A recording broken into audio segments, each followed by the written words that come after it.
ఏదో దుఃఖం పొందుతున్నాము అంటే దానికి ఏదో మూల్యం చెల్లిస్తున్నాం మనం. ఏమిటి? పాపము. ఏదో పుణ్యం, ఒక సుఖం పొందుతున్నాము అంటే దానికి మూల్యం చెల్లిస్తున్నాం. ఏమిటి? పుణ్యము. అదేంటండి, నేనేం పుణ్యం పాపం ఇవ్వట్లేదండి, నాకు దుఃఖాలు సుఖాలు వచ్చి పడుతున్నాయి అన్నారనుకోండి, మీరేం ఇవ్వక్కర్లేదు. మీకు దుఃఖం వచ్చిందనంటే మీ అకౌంట్ లో క్రెడిట్ డెబిట్ అయిపోతూ ఉంటుంది. మనకు దుఃఖం వచ్చిందనంటే గుర్తుపెట్టుకోండి, పాపం అనే మూల్యాన్ని చెల్లించాలి. మనకు సుఖం వచ్చిందనంటే గుర్తుపెట్టుకోండి, పుణ్యం అనే మూల్యాన్ని చెల్లించుకుంటున్నాం. మనకు తెలియదు పుణ్యం కట్ అయిపోతూ ఉంటుంది, మనకు తెలియదు పాపం కట్ అయిపోతూ ఉంటుంది. ఇవి కట్ అయిపోతూ ఉంటాయి, ఈ మూల్యాన్ని చెల్లిస్తూ ఉంటాం. ఈ సుఖాలు దుఃఖాలు వచ్చి పడుతూ ఉంటుంది. కాబట్టి ఇక్కడ కూడా బాగా గుర్తించుకోవాల్సింది ఏంటంటే, ఈ లోకంలో మనకు ఎదురయ్యేటువంటి ప్రతి సంఘటన, ప్రతి వ్యక్తి, ప్రతి వస్తువు, ప్రతి పదార్థము, ప్రతి అణువు కూడా గురుస్వరూపమే. అలా భావించాడు దత్తాత్రేయుడు. ఎప్పుడైతే లోకంలో అన్నింటినీ మనం గురువుగా భావించడం మొదలుపెట్టామో దేన్ని తిరస్కరించాం.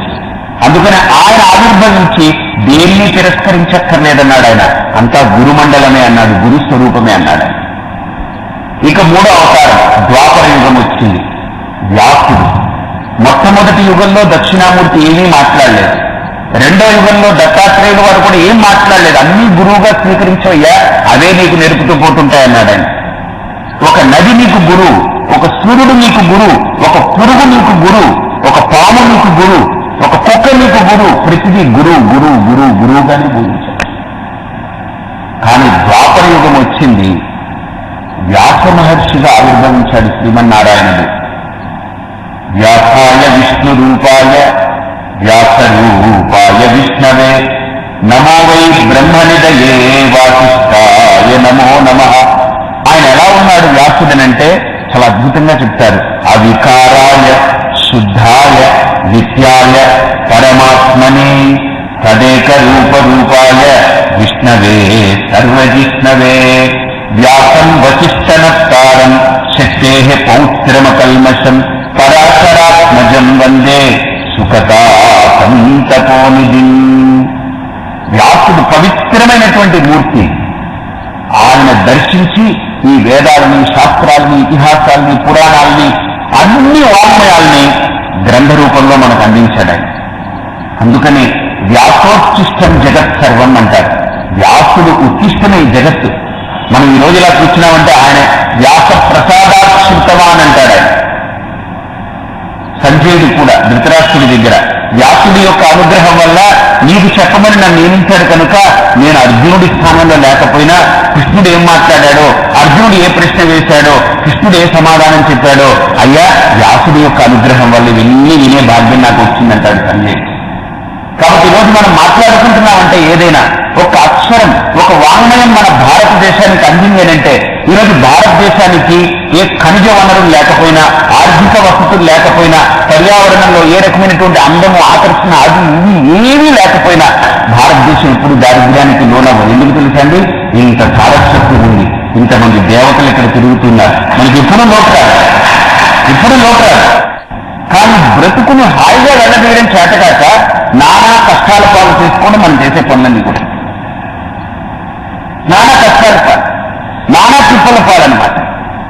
సంపాదించి సంపాదించి సంపాదించి సంపాదించి ఇంకా వాడు ఎక్కడికి వెళ్ళిపోతాడంటే, ఇంకా సంపాదన అనే దానికి ఇక పరిధి లేకుండా వాడు ఎక్కడికో ఎదిగిపోయి ఇంకేమీ కనపడకుండా అంతుపొందు జరుపుకొని కిందపడిపోతాడు. కాబట్టి ఇక్కడ బాగా ఆలోచించండి. వ్యాస మహర్షి మనకు అందించినటువంటి అమూల్యమైనటువంటి వాంగ్మయాలు వీటికి సమానం ఏది లేదండి. ఈ సారస్వత్యం మనకు అందించాడు ఆయన. ఆయన మొత్తం అందించాడు వ్యాస మహర్షి. ఇక కలియుగం వచ్చింది. కలియుగంలో ఏ శాస్త్రమైతే ప్రమాణమో దాన్ని ఖండించేటువంటి వ్యక్తులు తయారయ్యారు. ఆ వ్యవస్థ తయారైంది. శాస్త్రము గ్రంథ రూపంలో రానంత వరకు ఎవరు ఖండించలేదు. అది ఒక గ్రంథంగా బయటకు వచ్చిన తర్వాత దాన్ని ఖండించడం మొదలుపెట్టారు. ఏ దానికైనా ఒక రూపం ఉంటేనే కదా అది తరుగుదలో పెరుగుదలో. రూపమే లేకపోతే తరుగుదల లేదు, పెరుగుదల లేదు. కాబట్టి శాస్త్రానికి గ్రంథ రూపం ఎప్పుడైతే వచ్చిందో ఇది అర్హత లేని వాళ్ళ చేతిలో పడడం, అది అపార్థాలకి దారి తీయడం, అది ఇంకా అక్కడి నుంచి ఖండన, దాన్ని నాశనం చేయాలనేటువంటి కుత్సిత భావాలన్నీ మొదలయ్యాయి. అప్పుడు శంకరులు మళ్ళీ ఆవిర్భవించారు. ఆయన ఎవరైతే వేద ప్రామాణ్యాన్ని, శాస్త్రాన్ని ఖండించారో వాళ్ళందరినీ కూకటి వేళతో తీసి పారేసి మొత్తం మళ్ళీ కలుపు మొక్కలన్నీ శుద్ధం చేసి మంచి వృక్ష సంపదని, ఈ శాస్త్రమనే వృక్షాన్ని భారతదేశంలో సుప్రతిష్ఠితంగా నాటేశారు. అది 4 యుగాలకి 4 జగద్గురువులు. కృతేతు దక్షిణామూర్తి త్రేతాయామత్రినందన ద్వాపరే భగవాన్ వ్యాస కలో శంకర స్మృత. ఆ కలియుగంలో శంకరుల యొక్క అనుగ్రహంతో ఈ శాస్త్రాలు, ఈ సాంప్రదాయం అంతా కూడా ఇలా ప్రకాశిస్తూ ఉన్నాయి. అటువంటి 4 జగద్గురువుల్లో ఎవరు గొప్ప అని అడిగితే శంకరుల కంటే అనుమానం లేదు వ్యాసుడు గొప్పే, వ్యాసుడి కంటే అనుమానం లేదు దత్తాత్రేయుడు గొప్పే. ఎందుకని? వ్యాసుల్లో ఒక్క నారాయణ అంశ మాత్రమే ఉంది, శంకరుల్లో ఒక రుద్రాంశ మాత్రమే ఉంది, దత్తాత్రేయుల్లో 3 అంశాలు ఉన్నాయి. బాగా ఆలోచించండి. బ్రహ్మ, విష్ణు, మహేశ్వరులు. కానీ దత్తాత్రేయుడి కంటే దక్షిణామూర్తి గొప్పనా? నో డౌట్, అనుమానమే లేదు. ఎందుకు గొప్ప అనంటే దక్షిణ అమూర్తి, ఆయనకి రూపం లేదు. అదేంటండి మీరే చెప్పారు, అక్కడ ఒక ఫోటో పెట్టింది, ఇలా ముక్కు, కళ్ళు, కాళ్ళు ఇలా కూర్చుని ఉన్నారైనా? లేదు, అది మీకు ఊరికినే చెప్పడం కోసం ఒక రూపం. ఎలా? భారతదేశం అనగానే పైన కాషాయం, తర్వాత వైట్, తర్వాత గ్రీన్, 3 రంగులు వస్తుంది, మధ్యలో ఒక చక్రం పెడతారు. ఇదిగోండి భారతదేశం అన్నారు. అది భారతదేశమా? భారతదేశానికి అదొక గుర్తు, అదొక చిహ్నం. అలాగనే దక్షిణామూర్తికి రూపం ఉందని అనుకోకండి. దక్షిణ అమూర్తి, మూర్తే లేనివాడు, మూర్తి కానివాడు, అమూర్తి దక్షిణామూర్తి. మనం ఏమనుకున్నాం అంటే దక్షిణామూర్తి అంటే ఆయన చూస్తున్నాం, ఆయన దక్షిణామూర్తి అనేసుకుంటున్నాం. ఇలా కూర్చున్నాడు ఆయన, ఈ కుడికాలు ఎడంకాలు మీద పెట్టి ఎడంకాలు కింద పెట్టి ఇలా కూర్చున్నాడు ఆయన. చూడండి అక్కడ ఎడంకాలు కుడికాలు మీద పెట్టి కింద ఇలా కూర్చుని ఋషులందరినీ కూర్చోబెట్టుకుని ఆయన ఇలా చిన్ముద్ర పెట్టుకుని ఇలా కూర్చున్నాడు. ఈ రూపంతో ఉన్నాడేమో దక్షిణామూర్తిని అనుకుంటున్నాం. అనుకుంటే తప్పు కాదు, నిర్ణయం చేయకండి. అది ఊరికినే మనకు తెలియచెప్పడానికి ఒక చిహ్నం, ఒక గుర్తుగా వాడాడు. అదేంటండి? అయితే ఆయనకి రూపం లేదా? లేదు. రూపం లేకుండా ఎలా ఉన్నాడండి? రూపరహితమైన రూపం ఉంది ఆయనకి. అందుకనే ఆయన్ని అరూప రూపి అన్నారు. అంటే రూపము లేకుండానే వ్యక్తమవుతున్నాడు ఆయన. ఎలా వ్యక్తమవుతున్నాడండి అని అంటే, ఇక్కడ రమణ మహర్షి కూడా ఉపదేశసారంలో ఒక అద్భుతమైన మాట వాడతారు. అష్టమూర్తి దేవ పూజనం. అష్టమూర్తములతో కూడుకున్నటువంటి వాడు దక్షిణామూర్తి. అష్టమూర్తములు అనంటే 8 రూపములతో కూడుకున్నవాడు దక్షిణామూర్తి. ఏమిటండి 8 రూపాలు? ఒక్కసారి ఆలోచించండి. ఏంటో దక్షిణామూర్తి రూపం ఏంటో మీకు నేను తెలియజేస్తాను.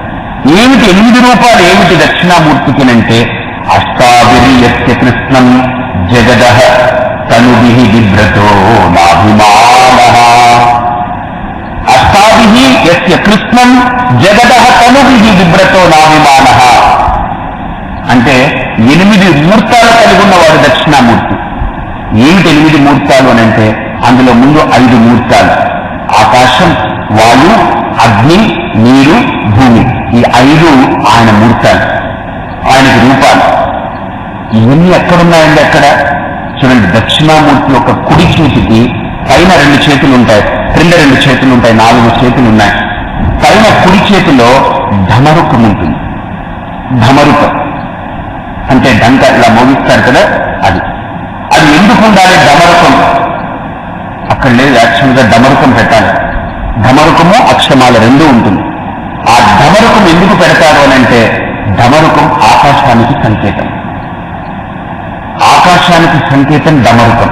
మీరు చూడండి, ఆ ఢమరుకంలో ఏముండదు, ఖాళీ స్పేస్, ఎంటీనెస్. అది మోగిస్తుంది, దుమ్ అని చప్పుడు వస్తుంది. చప్పుడు ఎప్పుడవుతుంది చెప్పండి? ఖాళీ ఉంటేనే చప్పుడు అవుతుంది.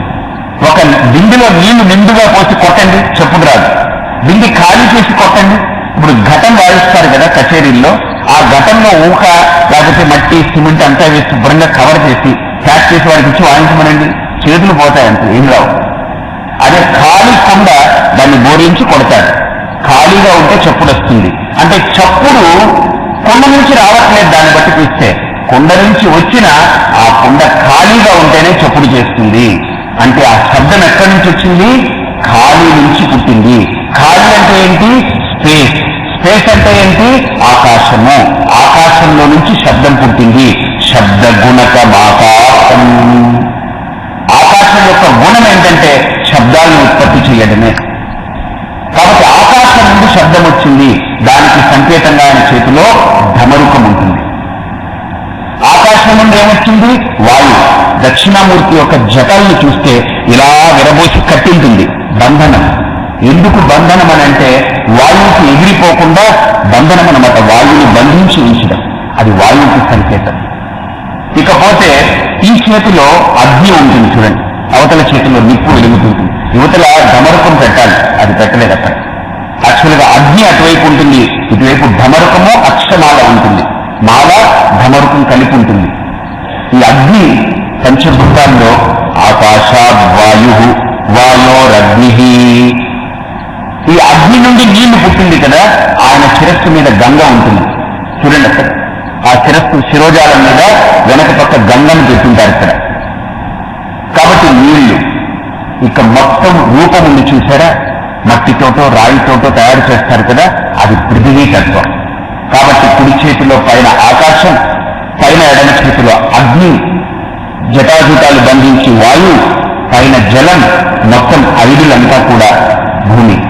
కాబట్టి పంచభూతాత్మకంగా ఆయన ప్రకాశిస్తున్నారు. 8 మూర్తాల్లో 5 మూర్తాలు అయిపోయింది. ఇంకా మిగతాది ఏంటండి అనంటే కాలం. ఇదంతా కూడా పంచభూతాత్మకమైంది ప్రకృతి. ఈ ప్రకృతిని నడిపేదేంటి? కాలం.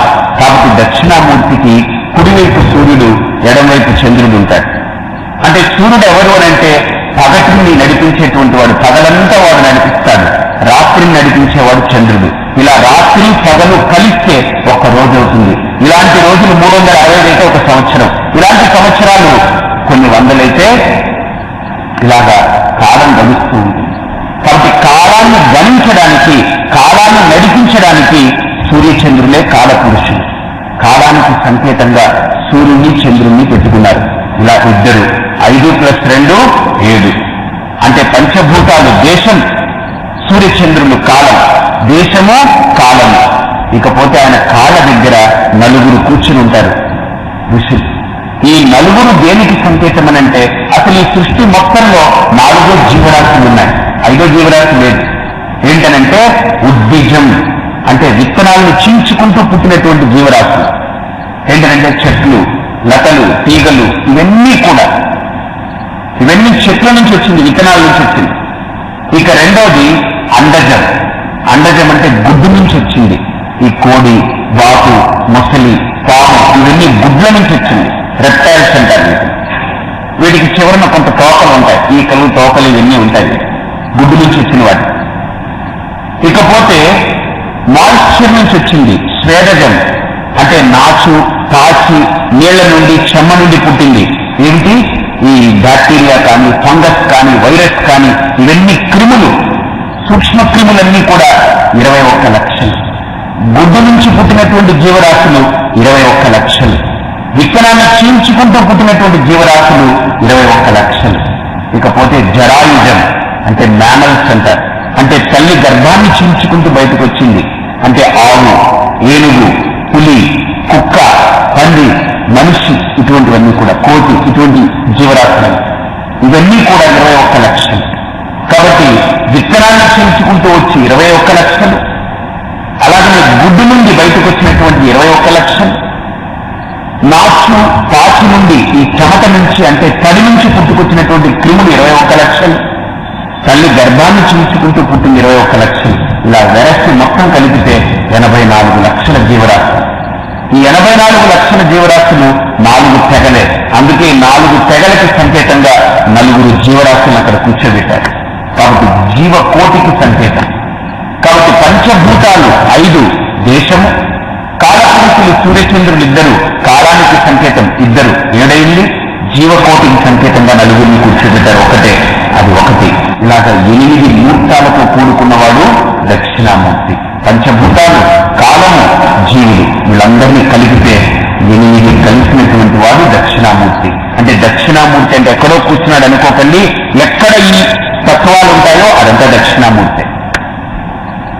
ఇది కూడా దక్షిణామూర్తి, గుర్తుపెట్టుకోండి. ఎందుకు తెలుసా? ఇందులో పంచభూతాలు ఉన్నాయి. ఇది ఒక కాలంతో నడుస్తుంది. ఎప్పుడు పుట్టారండి, ఎప్పుడు పోతారండి? ఒక కాలం. కాలం నడుపుతుంది దీన్ని. పంచభూతాలతో తయారైంది. ఒక కాలం దీన్ని నడుపుతుంది. ఇందులో జీవుడున్నాడు. కాబట్టి ఎనిమిది మూర్తాలు ఇది ఉంది. కాబట్టి ఇదే దక్షిణామూర్తి. అందుకనే శంకర్లు అంటారు, తస్మై శ్రీ గురుమూర్తయే నమ ఇదం శ్రీ దక్షిణామూర్తయే. కాబట్టి దక్షిణ అమూర్తి. అందుకనే దక్షిణామూర్తి గురించి చెప్తూ దక్షిణాభిముఖ మూర్తి యహ సహ దక్షిణామూర్తి. ఆయనట ఎలా కూర్చున్నాడు అనంటే దక్షిణాన్ని చూస్తూ కూర్చున్నాడట. అంటే ఇప్పుడు సపోజ్ నేను దక్షిణాన్ని చూస్తూ కూర్చుంటే మీరందరూ ఎటువైపు కూర్చున్నట్టు అవుతుంది? నాకు అభిముఖంగా కూర్చున్నప్పుడు మీరందరూ ఉత్తరాన్ని చూస్తూ. దక్షిణామూర్తి ఎందుకు దక్షిణాన్ని చూస్తున్నాడు అనంటే శిష్యుడు దక్షిణాన్ని చూస్తే వాడికి విద్య అందదు, యముని చూస్తుంటాడు. శిష్యుడు ఉత్తరాన్ని చూస్తుండాలి. తరించడానికి శిష్యుడు ఉండాలి. గురువు తరించిన వాడు కనుక వాడికి మృత్యువుతో ఇబ్బంది లేదు కనుక వాడు యముని చూసినా యముడు వాడిని ఏం చేయలేడు. అందుకని ఇక్కడ దక్షిణామూర్తి గురు రూపంతో దక్షిణాభిముఖంగా కూర్చున్నాడు ఆయన. కాబట్టి దక్షిణాభిముఖంగా కూర్చున్నప్పుడు అక్కడ దక్షిణ యమస్థానం కనుక ఆ యమస్థానంలో ఆ యముడు దక్షిణామూర్తిని ఏం చేయలేడు. ఎందుకని ఈయన మృత్యుంజయుడు స్వయంగా. ఈయన ఏం చేయలేడు. ఈయన పరబ్రహ్మ స్వరూపమే ప్రకాశిస్తున్నాడు. ఈయన్ని మృత్యు ఏం చేస్తుంది? ఏమీ చేయలేదు. కాబట్టి దక్షిణాభిముఖ మూర్తి యహ సహ దక్షిణామూర్తి. అటువంటి దక్షిణామూర్తి ఆచార్యేంద్రం. ఈ ఆచార్యులందరిలో కూడా ఇంద్రుడైన. అంతేకాదు దత్తాత్రేయుడైన కొన్ని మాటలు మాట్లాడాడు. వ్యాసుడు ఇంత శాస్త్రాన్ని అందించాడు. శంకరులు భాష్యాన్ని అందించారు. కానీ దక్షిణామూర్తి ఏమీ చేయలేదు. మౌనంతో అన్నింటినీ కథాపంచం చేశాడు. ఆయన ఎంత గొప్పవాడు. నేను గంట సేపు ప్రవచనం ఇచ్చి మీకు ఏదైనా ఒకటి తెలియజేశారనుకోండి, ఎవరో వచ్చారు ఒక్క మాటలో మీకు తెలియజెప్పేశారనుకోండి, ఇద్దరిలో ఎవరు గొప్ప అంటారు? గంట సేపు ప్రవచనం ఇచ్చి మీకు ఏదో నేను చెప్పాలని ప్రయత్నం చేశాను, మీకు ఏదో అర్థమైనట్టుగా చెప్పారు, నేను ఏదో తెలిసిందన్నారు. ఎవరో ఒకరు వచ్చారు ఒక్క మాటతో చెప్పేశారు. మీకు ఏది సులువు అనిపిస్తుంది? ఏది ఇష్టంగా అనిపిస్తుంది? అదే అని. అలాగనే పాపం వీళ్ళ ముగ్గురు కింద మీద పడ్డ దక్షిణామూర్తి మటుకు మౌన వ్యాఖ్యా ప్రకటిత పర బ్రహ్మతత్వం వివాహం. మౌనంతో అన్నింటినీ సంశయాలు తీర్చేశారు ఆయన. వాళ్ళకి అన్ని సంశయాలు తీరిపోయాయి. అలాంటి దక్షిణామూర్తి ఎలా ఉన్నారండి అంటే నోరు మూసుకుని మౌనంగా ఉండడమే కాదట, ఆయన ఒక సన్న చేస్తున్నారు. ఒక గుర్తు ఏంటనంటే కర కలిత చిన్ముద్రం ఆనంద రూపం. ఆనంద స్వరూపాన్ని ఆయన వ్యక్తం చేస్తున్నారట. ఎంత అద్భుతమైనటువంటి వ్యాఖ్యానం. కర కలిత చిన్ముద్రం అంటే చేతిలో ఉన్నటువంటి ఈ వేళ్లతోటి ఆయన మొత్తం తెలియజేస్తున్నారట. ఈ చేతి వేళ్లతో అన్ని తెలియజేసేస్తున్నారు. ఎంత క్లీన్ గా చెప్తున్నారు చూడండి. ఏమిటండి? చిన్ముద్ర అన్నారు. చిన్ముద్ర అని అంటే ఇలా ఉంటుంది. చిన్ముద్ర, దీన్ని చిన్ముద్ర అంటారు. ముద్రా శాస్త్రంలో రకరకాల ముద్రలు ఉన్నాయి. దీన్ని చిన్ముద్ర అంటారు, అథవా జ్ఞానముద్ర అంటారు. దీన్ని అమ్మవారికి చాలా ఇష్టమట ఈ జ్ఞానముద్ర. ఈ జ్ఞానముద్రతో అమ్మవారిని ఆరాధిస్తే ఖచ్చితంగా అమ్మవారు జ్ఞానాన్ని ఇస్తుంది. శివజ్ఞాన ప్రదాయిని. శివజ్ఞానాన్ని ఇస్తుంది. శివజ్ఞానం అని అంటే ఆత్మజ్ఞానాన్ని ఇస్తుంది ఆవిడ. కాబట్టి ఇది జ్ఞానముద్ర అని అంటారు. అందుకనే స్ఫటిక రజత వర్ణం మౌక్తికీమక్షమాలాం అమృత కలశ విద్యాం జ్ఞానముద్రాం కరాబ్జై. దక్షిణామూర్తిని అంటారు. ఈ చిన్ముద్రని జ్ఞానముద్ర కరాబ్జై, జ్ఞానముద్రను కలిగి ఉన్నారట. ఏమిటండి ఈ జ్ఞానం? దేనికి సంకేతం? ఎలా ఉంది జ్ఞానం అనంటే ఇక్కడ చిన్ముద్ర గురించి చెప్పానంటారు. అంగుష్ట తత్పదం ప్రోక్తం. ఈ 5 వేళ్లలో దీన్ని అంగుష్టము అని అంటారు, దీన్ని తర్జని అని అంటారు, దీన్ని మధ్యమ అంటారు, దీన్ని అనామిక అంటారు, దీన్ని కనిష్ఠిక అంటారు. ఈ 5 వేళ్లకు 5 పేర్లు సంస్కృతంలో. ఈ 5 పేర్లు చాలా గొప్పగా పెట్టారు, సామాన్యంగా పెట్టలేదు. 5 వేళ్లకు 5 పేర్లు చాలా గొప్పది. దీన్ని అంగుష్ట, అంగుష్టం అన్నారు. దీన్ని ఏమంటారు? అంగుష్ట తత్పదం ప్రోక్తం. ఇది పరమాత్ముడితో సమానమట ఈ వేలు. నాకు అర్థం కాలేదు, ఏంటిది దీని దేవుడితో అంటారేంటి, దీని దేవుడితో అంటున్నారేంటని. ఒక ఉపనిషత్తులో కూడా ఒక వ్యాఖ్యానం ఉంది, ఏంటంటే అంగుష్టమాత్ర పురుష మధ్యే ఆత్మని తిష్టతి. కొన్ని సంస్థలు ఉన్నాయి మన భారతదేశంలో, వాళ్ళు ఏంటంటే ఈ బొటనవేలు ఉంది కదా, ఈ బొటనవేలుకి ఈ భాగాన్ని ఇలాగా గీసుకుంటే ఒక అచ్చు వేస్తే ఎలా ఉంటుందో ఆ అచ్చు లాంటిది పెట్టుకుని ధ్యానం చేస్తారు కొంతమంది. అదే పరమాత్ముడు అనుకుంటారు. అది కూడా ఉంది ఉపనిషత్తులో, చెయ్యొచ్చు, కానీ అదే పరమాత్ముడు కాదు. భారతదేశానికి 3 రంగుల జెండా చూపించినట్టు ఇది కూడా ఒక గుర్తు మాత్రమే, అంతే. ఉపనిషత్తు చెప్పింది ఒక ఆలంబన, ఒక ఆరాధన చేయడానికి అది ఒక గుర్తు అంతే, అంతేగాని అది పరమాత్ముడిని భ్రమించకూడదు. కాబట్టి బొటనవేలంతా బొమ్మ గీసుకుని దాంట్లో ఒక చుక్క పెట్టుకుని అదే పరమాత్మ అనుకుంటూ ధ్యానం చేస్తారు. ఇంకా అదే పరమాత్ముడు అనేసుకుంటారు వాళ్ళు. ఉపాసన చేయడం కరెక్టే, కానీ అది పరమాత్ముడు అయిపోదు. అది ఒక ఉపాసనకు ఇవ్వబడ్డ ఒక గుర్తు మాత్రమే, అంతే. ఆలోచించండి, అది ఉపాసనకు ఇవ్వబడ్డ ఒక గుర్తు. ఆ ఉపాసన చేయగా కొంతకాలానికి వాటిలో పరిపక్వత, పరిమితి కలుగుతుంది. అయితే నాకు అర్థమైంది కాదు, దీన్ని పరమాత్ముడు అన్నారు ఏంటంటే నాకు అర్థం కావట్లేదు. ఏమిటనంటే ఆలోచించండి, ఈ 5 వేళ్ళు చేతికి ఉంది కదా, సపోజ్ ఈ వేలు ఉందనుకోండి, ఏ పని చేయదు. ఈ వేలు ఏ పని చేయదండి. ఏ పని చేయాలన్నా ఈ వేళ్లే. చూడండి, ఏదైనా పట్టుకోండి, ఇలా పట్టుకొని ఇస్తుంది. దేనైనా ఆగాలన్నా, చెయ్యాలన్నా, చందాలన్నా, ఏదైనా ఈ వేలు ఏం చేయదు. అన్నిటికీ దూరంగా ఉంటుంది, కింద ఉంటుంది, ఎడబాటుగా ఉంటుంది, వీటితో కలవదు, దూరంగా ఉంటుంది, ఏదీ పట్టించుకోదు. కానీ దీన్ని సోంబేరం చెప్పేకంగా ఇప్పుడు సపోజ్ దీనికి ఏం పని లేదు, దేంతో కలవదు అని కట్ చేసి తీసుకెళ్ళి ఇప్పుడు ఏదైనా పని చేయండి, ఈ 4 వేళ్లతోటి ఏ పని జరగదు. ఇది ఏ పని చెయ్యదు, కానీ ఇది లేకపోతే ఏ పని జరగదు. అలాగనే పరమాత్మ ఏది చెయ్యడు, పరమాత్మకు తెలియకుండా ఏది జరగదు. అంత గొప్ప స్వారస్యం. అంతేకాదు, మనం ఏదైనా కాగితాలు రాసుకుంటున్నప్పుడు ఇద్దరి మధ్య ఒడంబడికలు జరిగాయి అనుకోండి, ఒక ఒప్పందం జరిగిందనుకోండి, ఒక